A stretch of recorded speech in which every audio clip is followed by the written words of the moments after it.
Shalom Aleichem, paz a todos. Começamos um novo estudo, uma nova série intitulada Como Interpretar as Escrituras.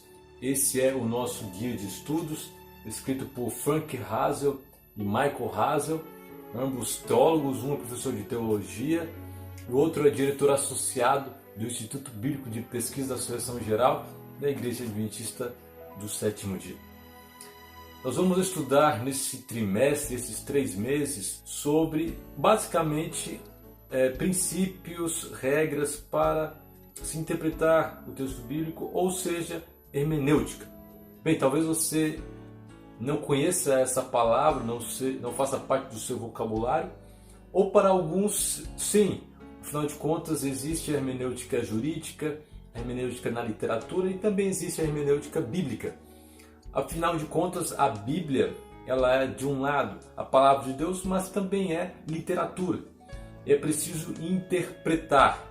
E nós vemos isso no próprio texto bíblico. Uma das séries que nós tivemos aqui antes, na série que nós tivemos aqui sobre Esdras e Neemias, vimos isso ali no texto onde Esdras lê a palavra, lê as escrituras e também interpreta, e também explica para o povo durante toda uma manhã. Portanto, basicamente, hermenêutica é isso. É a interpretação, é a explicação, é aproximar o autor que está de um lado do leitor que está de outro. E aí precisamos entender algumas coisas. A primeira delas, que Wilson Paroski fala de maneira interessante, que a Bíblia não foi escrita para nós do século XXI. Mas quando Paroski diz isso, ele não está dizendo que a Bíblia não é útil, não tem princípios para nós, não deve ser lida por nós, é um documento apenas antigo que não tem uma relação com o mundo moderno. Não é isso que ele está dizendo. Ele está apenas pontuando do ponto de vista literário de que, a priori, em primeira instância, ela não foi escrita diretamente para nós. Por isso é preciso da hermenêutica. Mas, afinal de contas, de onde se origina a palavra hermenêutica? Em seu livro História da Hermenêutica, professor Valdeir, ele pontuou o seguinte: a hermeneia está na base das palavras derivadas da mesma raiz, hermeneus, hermeneutes, hermenêutique. No entanto, não tem nenhuma relação com Hermes. Hermes era o deus grego, mensageiro. Podemos olhar para essa palavra e achar que existe uma relação. Ele comenta que não há essa relação com Hermes, com o deus grego, a não ser pela semelhança do som. A hermeneia dos gregos significa propriamente tornar compreensível. O sentido pode ter função no campo do sagrado, do direito canônico e apenas do direito. Os gregos consideram o sentido dessa palavra, hermeneia, uma expressão que domina totalmente a ideia de hermenêutica, visto que a interpretação é o alvo de quem recebe uma mensagem. Hoje ainda utilizamos a interpretação em nossa linguagem cotidiana, hermeneia, como quando dizemos fazer-se intérprete de um sentimento. Ser intérprete, as pessoas que falem línguas diferentes, interpretar uma sonata, utiliza-se de um instrumento musical, interpretar som, interpretar pensamento. A interpretação está vinculada com a função da língua, que exige desde o princípio a compreensão do significado e sua expressão. Portanto, hermenêutica tem a ver com compreensão. Por isso que o título é Como Interpretar. Como? De que maneira interpretar?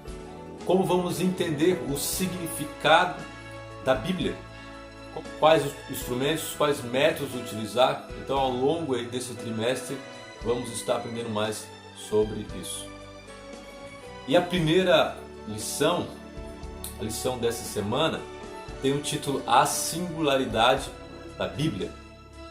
A Bíblia, ela é singular de vários pontos de vista. Primeiro que a Bíblia é um conjunto de livros, de escritos, que tem diversos gêneros literários. Foram diversos autores que escreveram ao longo de um período, aproximadamente de 1500, um pouco mais de 1500 anos, autores com diversas profissões, e dentro aí do cânon bíblico há obviamente uma certa diferença, mas aquele que é aceito de maneira mais geral são 66 livros, 39 no Antigo Testamento, que nós chamamos a Bíblia hebraica, que é a Bíblia que os judeus usam até hoje, e o Novo Testamento, que são 27 livros que compõem aí essa segunda parte do cânon sagrado.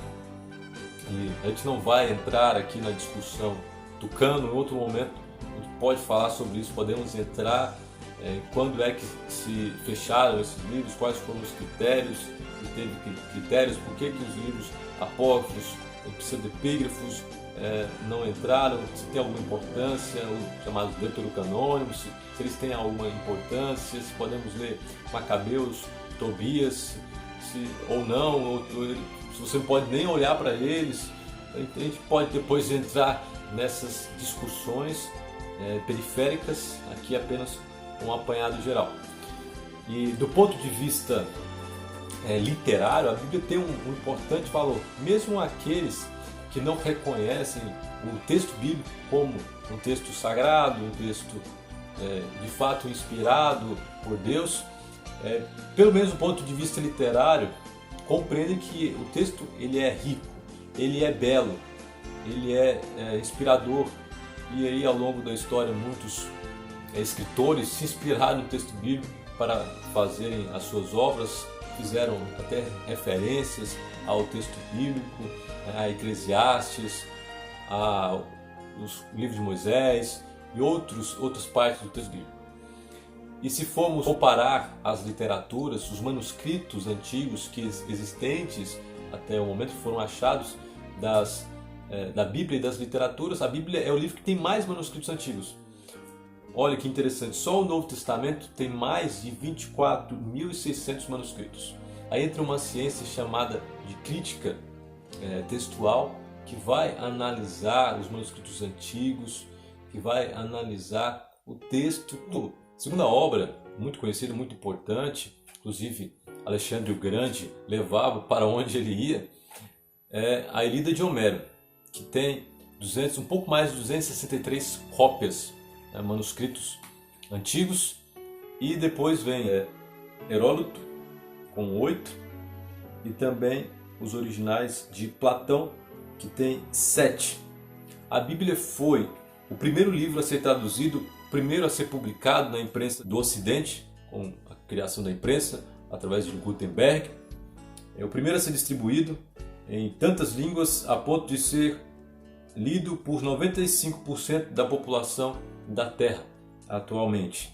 Ele é singular em seu conteúdo, em sua mensagem, que se concentra nas ações redentivas do Criador ao longo dos séculos. Acreditamos que a Bíblia é a revelação de Deus, a maneira com que Deus se comunica, a maneira com que as ações de Deus foram reveladas. Obviamente, disse alguém de maneira interessante, que a Bíblia é a palavra de Deus, mas com sotaque humano.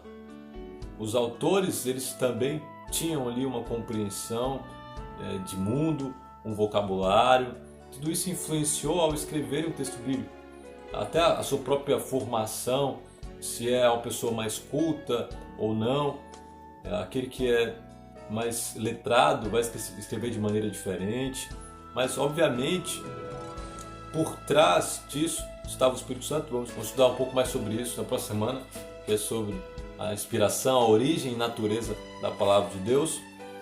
Mas quando vamos a Deuteronômio, as últimas palavras de Moisés, vemos algo muito interessante. Você pode ler com cuidado aí, Deuteronômio capítulo 31, do verso 30 ao capítulo 32, verso 43. São as últimas palavras de Moisés, o último discurso de despedida de Moisés, onde ele reafirma a importância do povo de Israel de cumprirem os mandamentos, cumprir toda a palavra de Deus, que isso seria para benefício deles. O texto aqui de Moisés tem muitas coisas interessantes.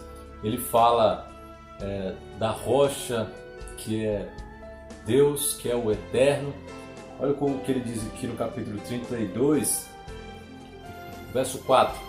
Eis a rocha, suas obras são perfeitas, porque todos os seus caminhos são juízo. Deus é fidelidade, e não há nele injustiça, é justo e reto. Daí ele vai falar que o povo é que procede corruptamente, o povo é que se afastou de Deus, e ele vai também falar dos deuses falsos, ele vai falar aqui em um certo momento de que muitos confiaram em uma rocha, essa rocha está com letra minúscula aqui, e no finalzinho do discurso dele ele vai dizer o seguinte, verso 45 até o 47, você pode ler com calma esses outros versos que eu falei, que é do capítulo 31, verso 30 até o 32, verso 43, e eu vou ler aqui do 44 ao 47, que diz assim: Veio Moisés e falou todas as palavras deste cântico aos ouvidos do povo. Ele e Josué, filho de Nun. Tendo Moisés falado todas as palavras a todo Israel, disse-lhes: Aplicai o coração a todas as palavras que hoje testifico entre vós, para que ordeneis a vossos filhos que cuidem de cumprir todas as palavras desta lei. Falando aqui do Pentateuco. Porque essa palavra não é para vós outros coisa vã. Antes é a vossa vida. E por esta mesma palavra prolongareis os dias na terra a qual, passando o Jordão, ides para possuir. Olha que interessante. Moisés, ele diz que a lei, essa palavra ou essas palavras, são para eles vida. É assim que os judeus há muito tempo têm interpretado, têm considerado a Bíblia, a palavra de Deus, a lei, a Torá, entendendo que o Antigo Testamento às vezes é chamado de Torá, que significa lei. Então para eles a palavra é vida. Interessantemente, no Novo Testamento vemos Jesus se declarando sendo a vida, oferecendo a vida. Ele falou: eu vim para que tenham vida e vida em abundância. Em outro texto ele vai dizer, João capítulo 14, verso 6, eu sou o caminho, a verdade e a vida. O pastor Amin Rodô diz algo interessante, que o que Cristo oferece ele é. Talvez você já tenha escutado isso até numa música bem cantada pelos Arrais, Novo Tom também gravou. Aquele que Cristo oferece ele é. E em João capítulo 1, ele diz que a palavra se fez carne. Eu sei que em português está o verbo, mas a melhor tradução para logos em grego é palavra. A palavra se fez carne e habitou entre nós. Cristo é a palavra viva. É nele que temos vida.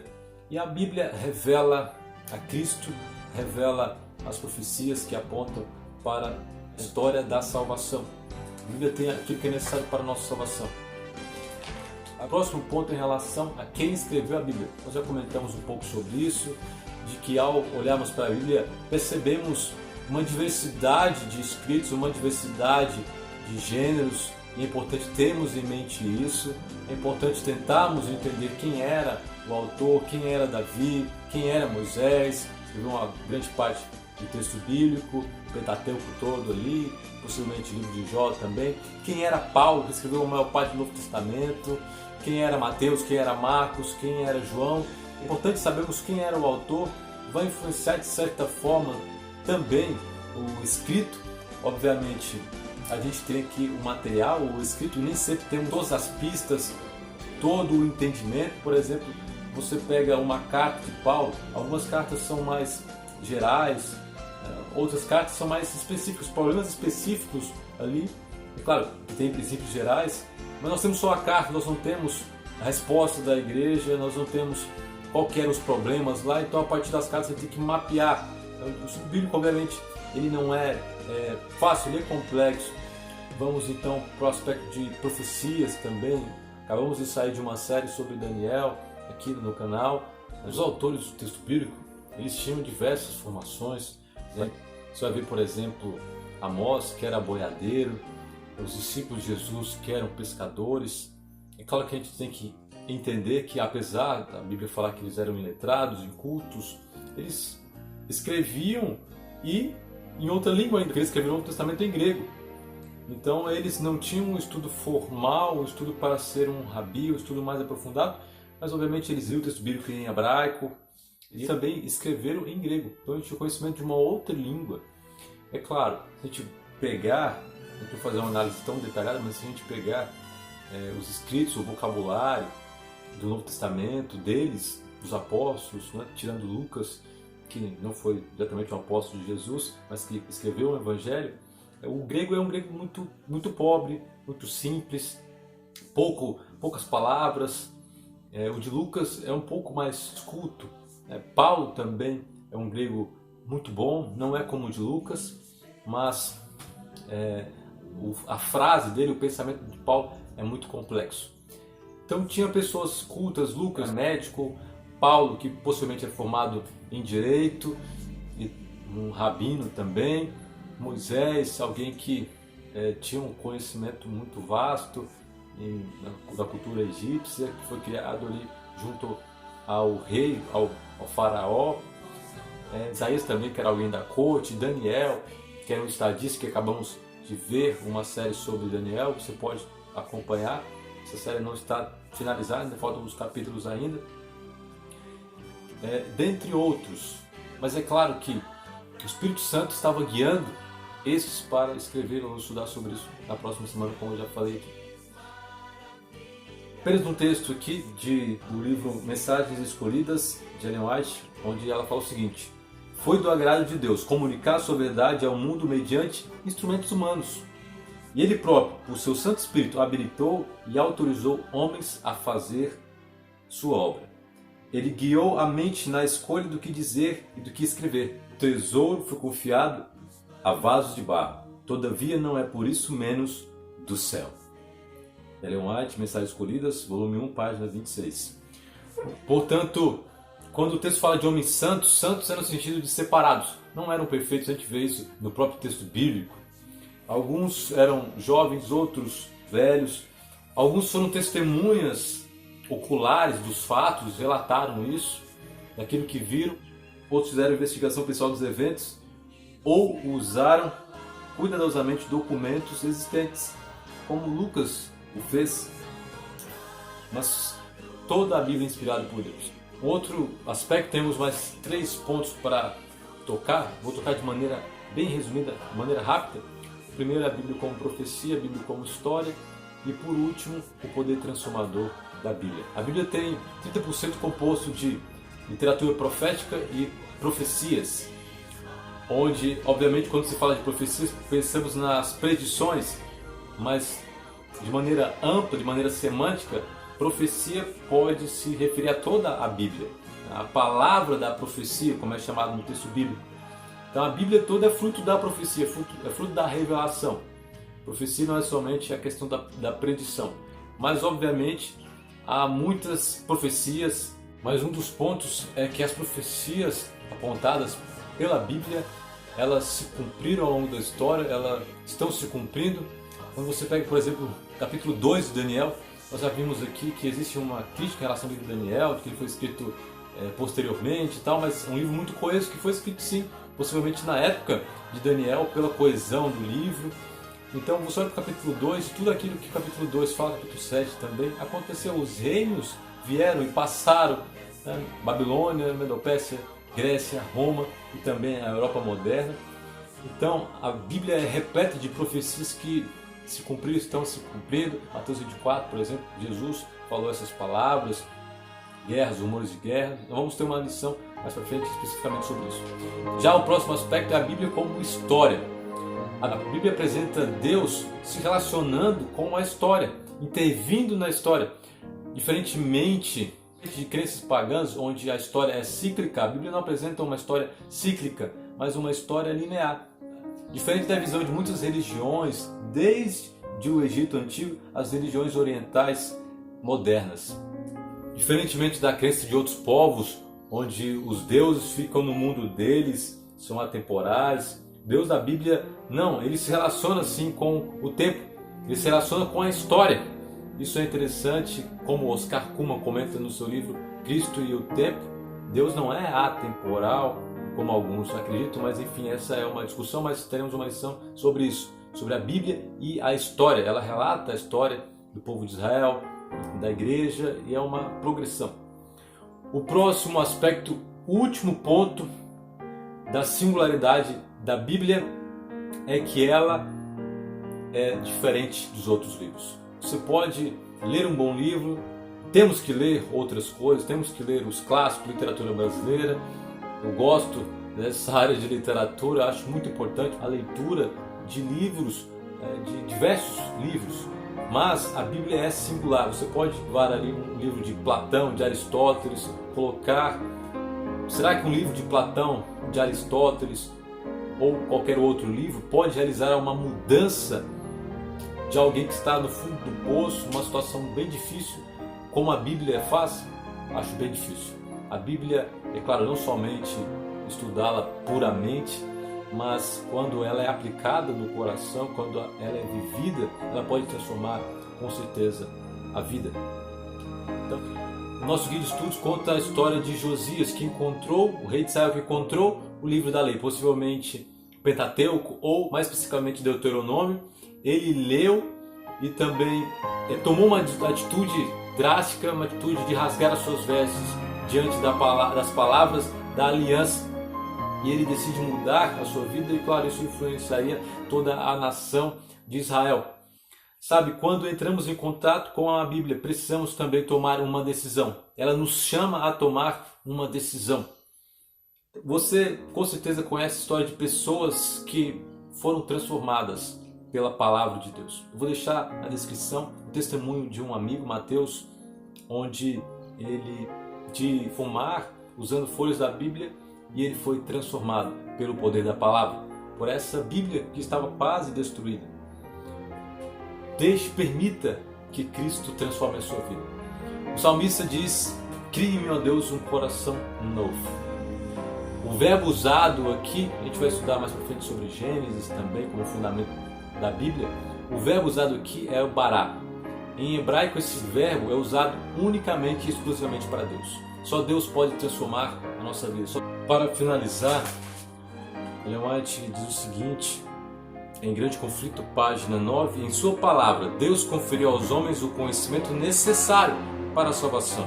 As Santas Escrituras devem ser aceitas como revelação autorizada e infalível de sua vontade. Elas são a norma do caráter, o revelador das doutrinas, a pedra de toque da experiência religiosa. Que você considere a Bíblia como um livro especial.